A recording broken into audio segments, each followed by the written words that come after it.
বাংলাদেশের রাজনীতিতে এখন সবচেয়ে বড় উদ্বেগ উৎকণ্ঠার বিষয় হচ্ছে নির্বাচন। রোডম্যাপ ঘোষণা করার পর থেকে অনেকগুলো ঘটনা ঘটছে, অনেক বক্তব্য আসছে। যেমন এখন হট টপিক হচ্ছে জাতীয় পার্টি। জাতীয় পার্টি নিষিদ্ধ করা, জাতীয় পার্টির বিরুদ্ধে একটা অবস্থান নিয়ে সেটাকে কেন্দ্র করে নানামুখী তৎপরতা চলছে এবং এই ধরনের পরিস্থিতির মধ্যেই প্রধান উপদেষ্টা ডক্টর মোহাম্মদ ইউনূস 3টা রাজনৈতিক দলকে আজকে বৈঠকে ডেকেছেন। এই বৈঠকটা যখন চলছে ঠিক সেই সময় আরেকটা অনুষ্ঠানে তারেক রহমান বলছেন নির্বাচন ঘিরে অশুভ শক্তির অপতৎপরতা দৃশ্যমান হয়েছে। আসিফ মাহমুদ সজীব ভুঁইয়া বলছেন যে আওয়ামী লীগ জাতীয় পার্টির মাধ্যমে সক্রিয় হতে চলেছে বা মাথাচাড়া দিয়ে উঠছে।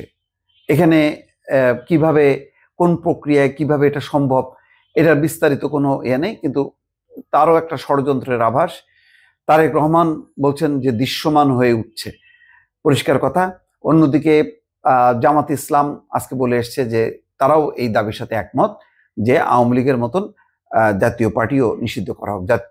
আওয়ামী লীগের কিন্তু কার্যক্রম নিষিদ্ধ আছে, আওয়ামী লীগ নিষিদ্ধ হয়নি, কিন্তু এখানে জাতীয় পার্টিকে ট্যাগ করা হচ্ছে, আওয়ামী লীগের সাথে একসাথে করা হোক। এরপরে আরো অনেকগুলো ইস্যু আছে।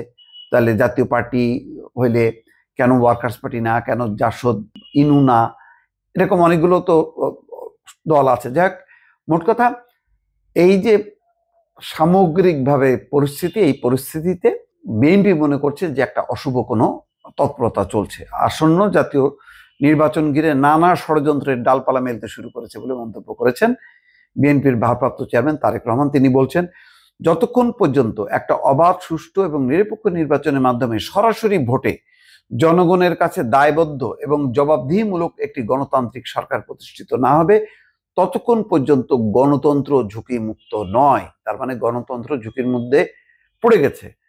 আজকে ইঞ্জিনিয়ার্স ইনস্টিটিউশন মিলনায়তনে বিএনপির 47তম প্রতিষ্ঠা বার্ষিকী উপলক্ষে এক অনুষ্ঠানে তিনি বলেন, তারেক রহমান বলছেন প্রায় 1 বছর আগে তিনি সতর্ক করেছিলেন যে আগামী নির্বাচন ঘিরে অদৃশ্য শক্তি হয়ে উঠবে। আর জনগণ নিজেরাই লক্ষ্য করতে শুরু করেছে যে নির্বাচনের মাধ্যমে জনগণের অধিকার প্রতিষ্ঠার সুযোগ বিনষ্ট করার ক্ষেত্রে সেই অশুভ শক্তির অপতৎপরতা ধীরে ধীরে দৃশ্যমান হচ্ছে।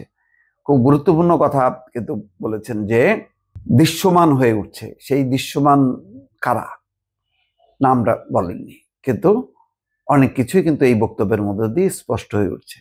অন্তর্বর্তী সরকার যখন জনগণের অধিকার প্রতিষ্ঠার পথে হাঁটছে তখন কোনো রাজনৈতিক দল জনগণের অধিকার প্রতিষ্ঠার পরিবর্তে দলীয় স্বার্থ চরিত্র করার জন্য নানা শর্ত আরোপ করছে বলে অভিযোগ করেন বিএনপির ভারপ্রাপ্ত চেয়ারম্যান তারেক রহমান।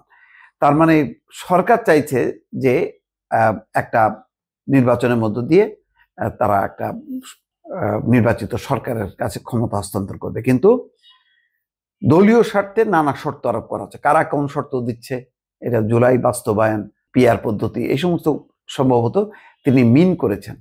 বলছেন যে এই শর্ত আরোপের মাধ্যমে নির্বাচনের পথে বাধা সৃষ্টি এবং পরিকল্পিতভাবে নির্বাচনকে ভিন্ন খাতে প্রভাবিত করার অপচেষ্টা চলছে বলে বহু মানুষ ভাবতে শুরু করেছেন।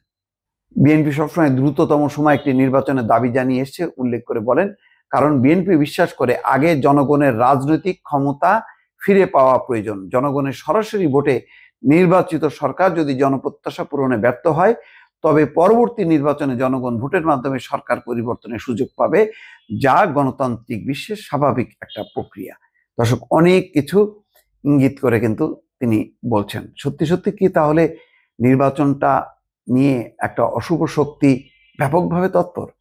সেই তৎপরতার নানা লক্ষণ কি আমরা গত 2-3 দিন ধরে দেখছি, বা সারা দেশে যেই পরিস্থিতি বিরাজ করছে সেটা কি তারই অংশ কিনা?